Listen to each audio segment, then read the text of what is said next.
Alright, so I got my 2004 Tahoe. We got a problem with the brake lights. Alright man, go ahead, hit the pedal. I think it's not working. Yeah, do it again. And our third brake light is not working. Look at that, I got a helper today. But don't get shy now, motherfucker. Now, I didn't know I had a helper, so I was prepared. Just wedge a breaker bar in between the seat and the brake pedal. Okay. I can check the brake lights myself. Like I said, our center one isn't working. So that's what we're going to figure out, what's wrong with that thing. We're going to start with the easiest stuff, of course. So if you look right here, we've got a 10 amp fuse that says vehicle CHMSL center high mount stoplight. Yes. Going to set the Fluke 77 to volts. Find a spot to ground it under the dash. So if I go back in here and I touch this fuse, I've got nothing. I'm going to touch the fuse on the other side, nothing. That's because the fuse does not get power unless the brake pedal's pushed. So I'll take Mr. Breaker Bar, wedge him in there again, back on this fuse, battery volts, pull on the other side, battery volts. So our fuse to the center high mount stoplight is okay. Well, since we know our fuse is good, we're going to check power and ground back here at the third brake light connector.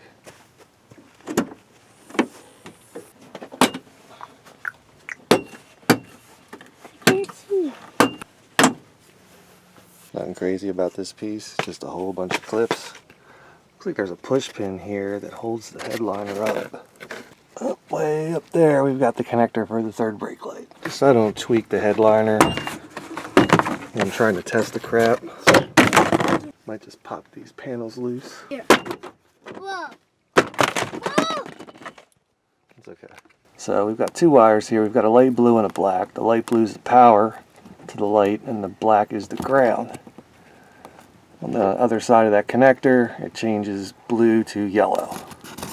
So a couple T-pins and we should be ready to test this thing. So I've got my breaker bar holding the brake pedal down. I got brake light. I'm T-pinned up in that piece. And we've got battery voltage at the connector. Now if we didn't have battery voltage there, we'd have to determine if we didn't have the power or the ground there, and that would kind of be its own deal. So chances are we just got a bad light assembly. Looks like we got a couple Phillips screws.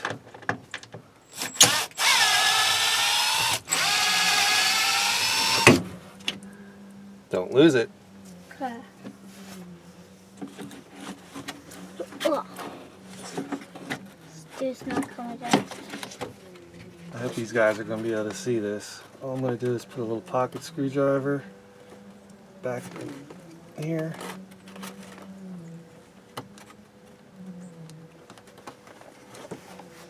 That's going to disengage that connector. Oh look, there's another connector on the back of it. Maybe we should just plug this back in and then do our 12 volt test here at the connector itself. Not the very last connector, we still got 12 volts. It's just got a bad third brake light. This thing's a sealed unit with LEDs in it. I'm assuming this is factory, so we're gonna have to replace this motherfucker.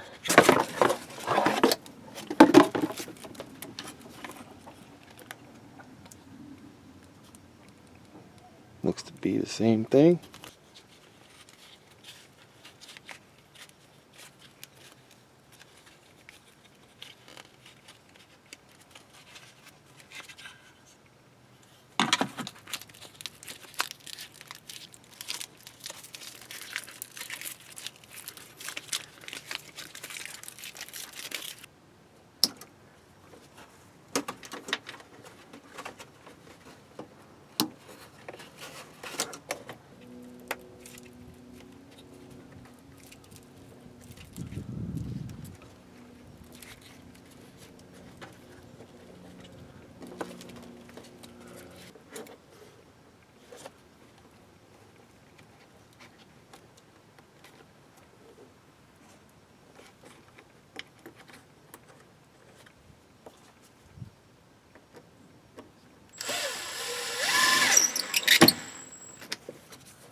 Well, let's try this thing out.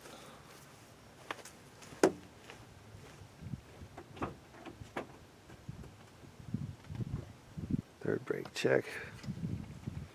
Check. Hard to see, but check. So we're all good back here.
Well, what's up, motherfuckers?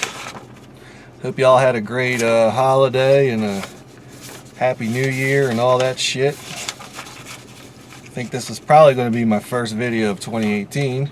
And I just wanted to take a minute to tell you guys about my experiences as a mechanic in 2017. Now, I think where we left off at New Year's of last year was I worked for some real fucking ass clowns in 2016, and those motherfuckers couldn't fix a sandwich, let alone a car. And basically I said, I've had enough of this. I'm gonna go back to flat rate, you know what I mean? So in 2017, started at a new shop, working flat rate. Nothing new to me, you know what I'm saying? Now, in 2017, I learned that there are people in this industry who do not know how flat rate works. They don't understand how flat rate works, which is kind of hard to believe if you own an auto shop and you pay on a flat rate pay system that you don't know how flat rate works, but this is true. Especially when people work there that have been in the automotive industry, 25 to 30 years, and they don't understand how it works. It's incredibly stupid, but it happened to me. Now see, as a flat rate mechanic or a flat rate technician, however you want to term it, I am paid by the job. For nearly every repair on every vehicle, there's a published labor time, which pretty much says how much a job will pay. Now there are some variables, especially with rust and modified shit or whatever, but for the most part, every repair has a published labor time.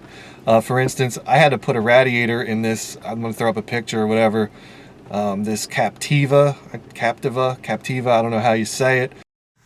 Well, in case you ever wondered, how do you get a radiator out of a Captiva or Captiva, whatever the fuck you call it?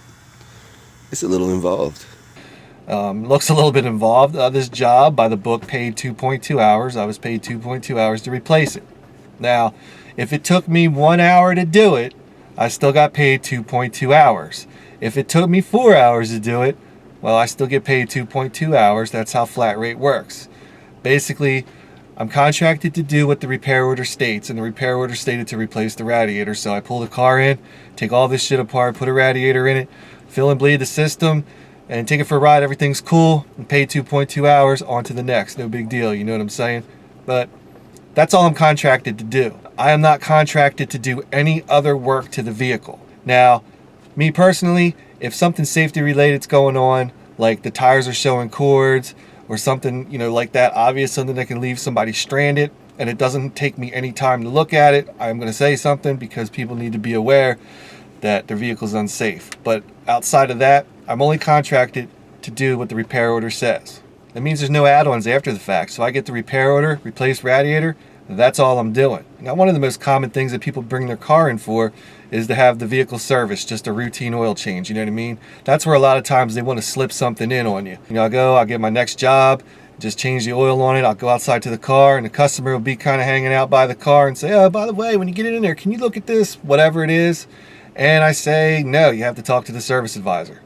And usually they get pissed off or whatever, but I don't work for free, and I'm only contracted to do the oil change on this vehicle. it is what it is. So anyway, getting back to the story, I worked at this one repair shop, and I'd pull the car in to do an oil change.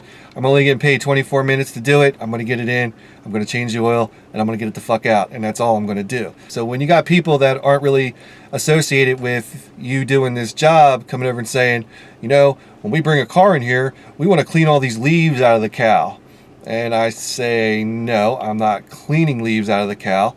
I'm only getting paid to change the oil in the car. And they get all pissed off or whatever. Same with like shields that are hanging down. A lot of times, the shields underneath the cars, the bolts are all ripped out. It's all fucked up hanging down. And you have somebody tell you, oh, well, we need to get this shield fixed. It's like, I'm not doing it. I'm only getting paid to change the oil in the car. I bring in a car and it's got, the check engine light on, the airbag light on. I don't care. I'm not looking at it because I'm not getting paid to do it. See, if I was to like bring in a car for an oil change and it had the check engine light on, and I scan the car or whatever and say, hey, you got a check engine light on for an evap leak or whatever, they're like, oh, okay. I'm not going to get paid to do it. That was never on the repair order, and I don't have a valid argument of why I need to get paid for looking at a check engine light. Not going to do it. That's how flat rate works. You know what I'm saying? So needless to say, after a couple months of working with these idiots and them still not grasping how flat rate works, it's like, you know what? I'm getting the fuck up out of here. Fuck y'all. You know what I'm saying? So I said, fuck y'all losers. You know what I mean? Went to another shop who understands how flat rate works, who understands efficiency and having parts in stock and all that stuff. And things are going very well. In fact, things haven't been going this well since about 2008. Before the big recession, you know what I'm saying? Back in 2008, I was a flat rate mechanic at a dealership, same deal, I got paid by the job, and I'd worked there many years. I'd gone to school for all kinds of shit, especially the electronic stuff. I was very good at what I did. I knew the product very well. I billed 17.4 hours in one day, and I got paid 17.4 hours for that one day, even though I was only there for 8 hours. What you guys see on YouTube, with the no power tools and no lift and all that stuff, that doesn't really apply for flat rate. Things are a little bit different, in a shop environment. That was my all-time PB, I guess, my personal best, or my high score as I like to call it. And in the years between when the dealership closed down after the recession till now, I never even came close to that time. Most of the shops that I've worked for since then have not been efficient at all. They wouldn't know efficiency if it came with a foreman and directions which said, if you need to know anything, ask the foreman. They don't know the first thing about being efficient, you know what I mean? So personally, I thought I'd never beat my high score. But last month, which was December of 2017, I actually beat my high score. And I don't remember the exact number. It was 18.0 or 18 point something. But after 9 years or whatever, I beat the high score, which was pretty cool. And then like a week later, I did it again. I beat that high score. And then a week later, I did it again. I beat that high score. Now, the most important thing about that last high score, that 22.4, I forget exactly what it was, but the 22 point whatever hours that I was able to bill out in a single day, that number right there means that on that day, I billed more hours than everybody at my last job combined. I've heard this place now referred to as an awesome team. I guess awesome and awful are interchangeable, but it's all said and done. I was able to single-handedly make my shop more money than all 4 of those jackasses combined. Awesome team. Awesome. Feels pretty good. So going into 2018, I'm keeping it up as a flat rate mechanic at a shop that knows what flat rate's all about, knows how to charge, knows how to pay their mechanics, and you know what I mean? I'm just going to keep at it till the deal changes, or I'm old enough to retire, I guess. One thing I want to make clear is that, those 20-hour days are not typical. Those are kind of like more like when all the pieces just fit just perfectly and everything goes smooth. There's no rust, there's no broken bolts, nothing crazy, just cut and dry. You know what I mean? Banging this shit out. You know what I mean? That's how I do it. If it was 20 hours a day every day, everybody would be doing it. Or trying to. The way I do flat rate, man, it's all about efficiency. So my toolbox is not going to be in the back wall of a shop somewhere. It's going to be right next to the bay that I work on every day. We're not sharing lifts or none of that shit. I work at the same spot. Everything's set up so that I can be as efficient as possible. You know what I'm saying? Believe it or not, I've worked at places where they're so small and not well thought out when they were designed that, your toolbox can be on the back wall of the shop. So anytime you need anything, you've got to walk to the back. And it's like, it is such a fucking inefficiency and a time killer. And man, fuck all that. Efficiency rules. Another thing about being efficient and doing this, you got to have parts in stock. You've got to have supplies because I'm not getting paid to stand around and do nothing, you know what I mean? So, like on this Captiva, I know I keep talking about the Captiva or Captiva for whatever reason, but it had the spring-loaded clamps. I want to put regular hose clamps on it. Man, the place I work at now, it's got all that shit in stock, you know what I mean? Having parts in stock is a big deal. Anyway, that's it for my flat rate experience. Just want to tell you guys what was happening as far as how motherfuckers don't understand how flat rate works in 2017. The other thing coming into 2018, there's a lot of shit that I'm working on. Big, long, tedious videos that I'm either waiting for more footage for, or I've got a super ton of editing to do. A little sneak peek of that, I guess, I'll throw up. So our oil pressure switch is unplugged. There's no way this thing can get this number with the oil pressure switch unplugged.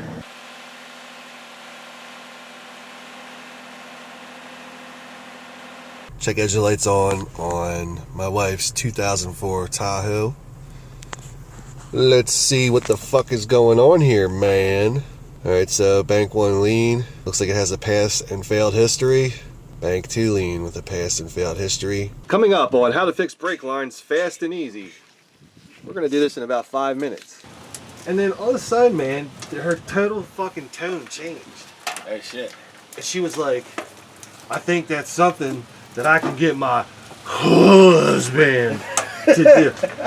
And so I've got everything kind of loosely laid out here on this side of the ABS module, and I'm gonna put them back in the order that I took them out. Let's fucking do this shit, motherfuckers. I'm gonna have to take a shit here in a minute, boss. And my buddy's got to take a shit. And we've got 10 volts, meaning the PCM is trying to turn this alternator on. It's just not getting any juice out of it. I got caught by 5-0. Grandmama came to court with her Bible. But when the judge hit the gavel, No cruise. far from my family to travel. I just came unraveled, socked the DA before I got gaveled. So just hang in there. Got more stuff coming for this year. Thanks for watching. Subscribe, and again, hope y'all had a good motherfucking holiday. I didn't because I was sick as a motherfucker for like 2 weeks. I guess the super flu went around and I got it. When I'm back, I'm feeling good. It was like, what's that temperature say out there? 62 degrees today in the middle of January. I'll take it all day long.